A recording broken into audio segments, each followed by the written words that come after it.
penyakit, namun merupakan mekanisme pertahanan tubuh. Pada kasus infeksi, batuk bisa menjadi sumber penularan dari penyakit tersebut.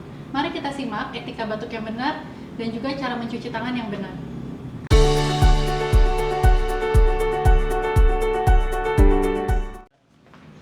Yang pertama, gunakan tisu untuk menutup mulut dan hidung Anda ketika Anda sedang batuk ataupun bersin. Kemudian, buanglah tisu tersebut ke dalam tempat sampah dan segera mencuci tangan Anda.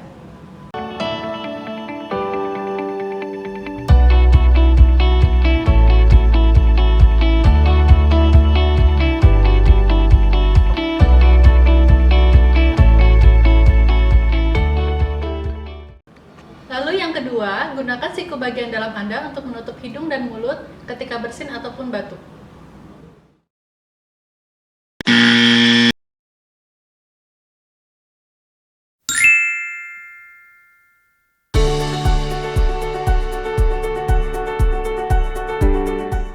Selanjutnya, cuci tangan Anda dengan menggunakan sabun dan juga air mengalir, atau Anda dapat menggunakan pembersih tangan yang mengandung alkohol.